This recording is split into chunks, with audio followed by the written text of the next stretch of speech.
Hallelujah, good evening. शाम के समय हम आप सभी का स्वागत करते हैं और एक बार फिर से आज के क्लास में, आज के वचन में हम आगे बढ़ने वाले हैं। और बढ़ते हुए हम देखेंगे कि पौलुस की जो योजनाएं, परमेश्वर की जो योजनाएं पौलुस के लिए थी, वो ये थी कि वो यरूशलेम से रोम जाए। और कितनी कहानी यहाँ पे हमको देखने को मिल रही है। पहले महासभा में प्रस्तुत होना, लोगों का मारना पीटना, उसके बाद में फिलिक्स ने उसको छुड़ा करके लाया और छुड़ा करके लाके वो भी उसको वहीं बंदीगृह में छोड़ गया।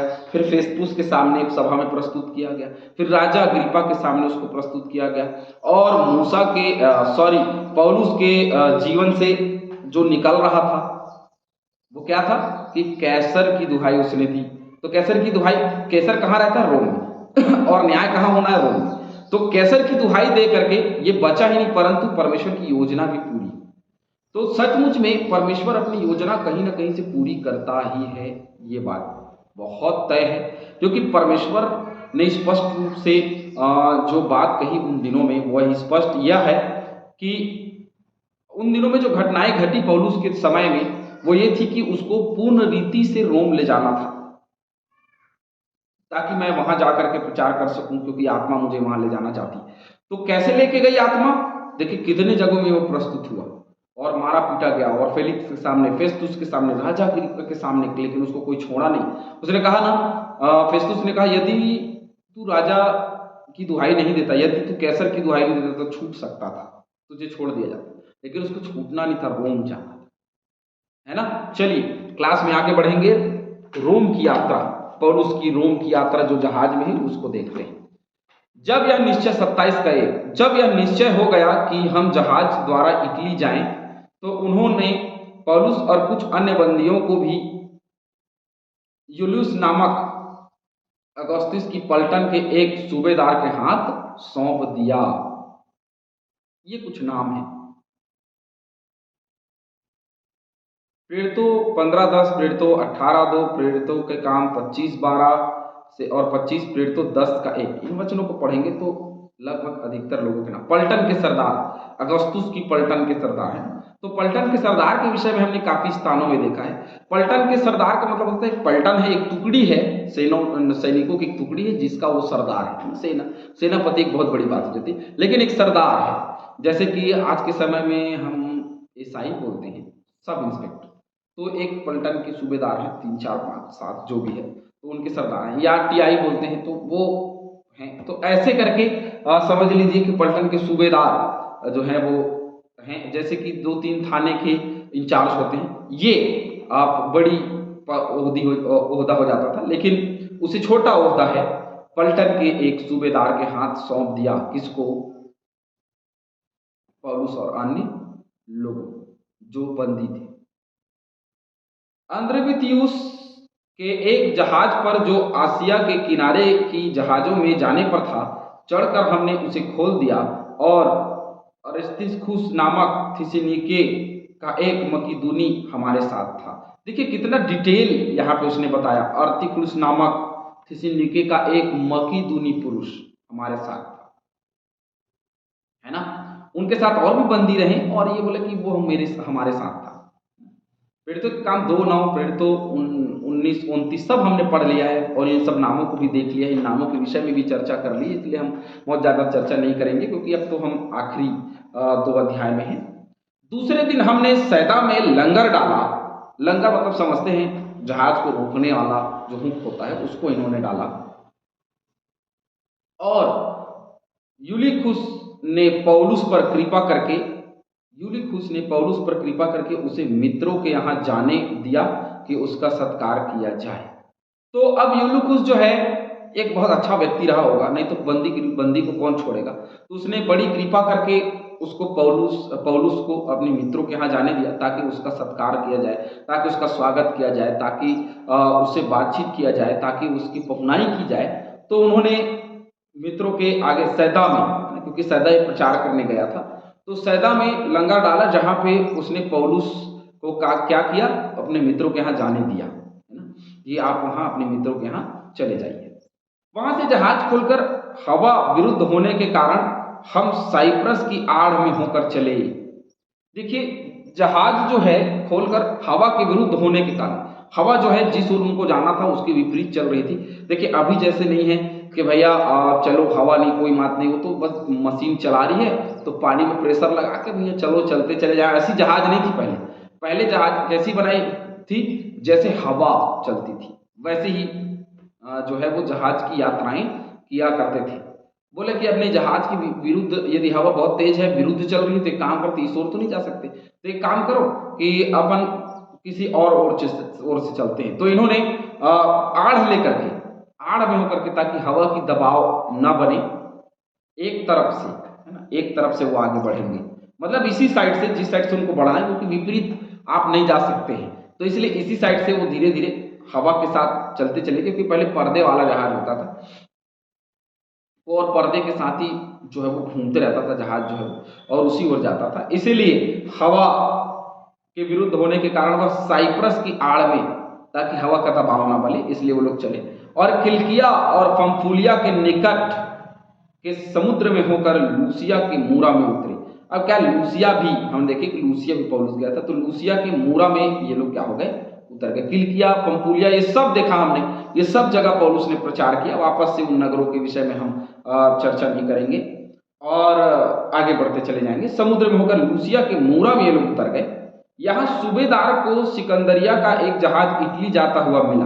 देखिए सिकंदरिया का एक जहाज जो है ना, वो उनको इटली जाता हुआ मिला और उसने हमें उस पर चढ़ा दिया। पलटन के सूबेदार ने हमको किस पर चढ़ा दिया, उस जहाज पर चढ़ा दिया जो इटली जा रहा था, रोम जा रहा था, तो उस पर चढ़ा दिया गया। जब हम बहुत दिनों तक धीरे धीरे चलकर कठिनाई से कनिदुस के सामने पहुंचे। कनिदुस जो है वो कनिदुस जो है देखते हैं तीतुस 1:5।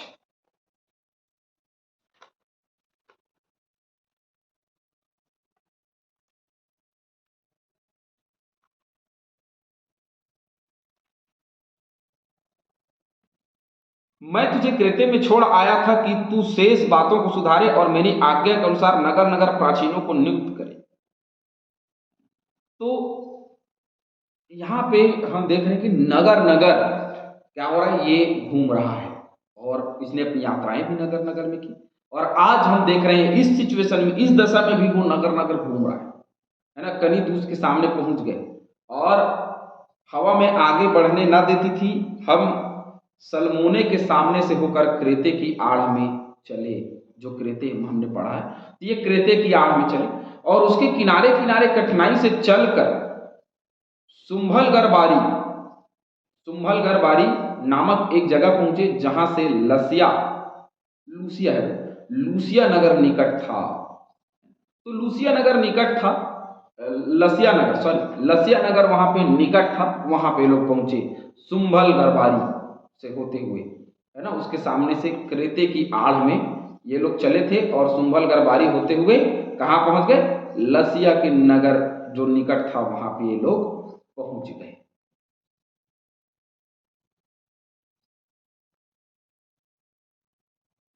और इस प्रकार से हम देखते हैं जो बातें हैं वो स्पष्ट रूप से यह है, और लगातार हम इसको देख रहे हैं और पढ़ रहे हैं।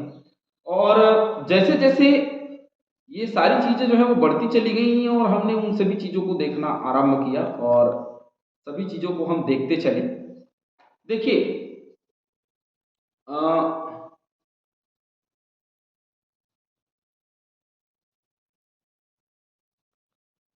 9 जब बहुत दिन बीत गए और जल यात्रा में जोखिम इसलिए होती थी कि उपवास के दिन अब बीत चुके थे। उपवास के दिन मतलब जो भाई जहाज में खाने पीने की चीजें थोड़ी रहती, भूखे पेट। अतः पौलुस ने उन्हें यह कहकर समझाया, हे सज्जनों, मुझे ऐसा जान पड़ता है कि इस यात्रा में विपत्ति और बहुत हानि न केवल माल और जहाज की वरन हमारे प्राणों की भी होने वाली है। तो उसने कहा कि भाई ये यात्रा बहुत लंबी है, और लंबी इसलिए भी हुई क्योंकि सीधे जाते तो जल्दी पहुंच जाते, लेकिन ये यात्रा घुमावदार थी और घूम घूम घूम घूम के हम यहाँ पहुंच रहे हैं। तो ये समस्याएं तो हैं और इन समस्याओं के बीच में हम चल रहे हैं, तो इसमें हमारे जान जाने की भी खतरा लग रही। तो पौलुस ने कई यात्राएं ऐसी की जिसमें जहाज टूटी और बड़ी कठिनाई भरी यात्राएं उसकी थी, और विशेषकर सबसे ज्यादा कठिनाई भरी यात्रा ये थी जो तीसरी यात्रा उसने रोम के लिए की थी। अब ये लोगों को समझा रहे हैं कि भाई अब भूख लग रही है, खाना जो है वो खत्म हो चुका है और अब ऐसी सिचुएशन आ चुकी है कि अब यदि खाना नहीं मिलेगा तो मर जाएंगे, है ना। देखिए यात्रा में जब निकलते थे तो उतना ही भोजन लेके निकलते थे जितने दिन की वो यात्रा होती थी संभवतः, लेकिन ये यात्रा बड़ी लंबी हो चुकी है। अन्य अन्य स्थानों में जाकर रुका करते थे, लेकिन वे पैसे भी तो उतने ही रखते थे ना जितना जरूरत होता था। परंतु सूबेदार ने पौलुस की बातों से कप्तान और जहाज के स्वामी की बातों को बढ़कर माना। लोगों ने पौलुस की बातों से ज्यादा अहमियत किसको दी? कप्तान और जहाज की स्वामी, जो जहाज का स्वामी था उसको बढ़कर माना और इन्होंने पौलुस की बात नहीं सुनी। इसने जो बात कही थी ये लोग समझ नहीं पा रहे थे। वह बंदरगाह जाड़ा काटने के लिए अच्छा ना था। जो बंदरगाह ये उतरना चाहते थे ये जाड़ा काटने के लिए था, ठंड का दिन था। ये ठंड के दिनों में समुद्र की यात्रा बड़ी कठिन हुआ करती थी और जाड़ा काटने के लिए अच्छा ये समय नहीं था।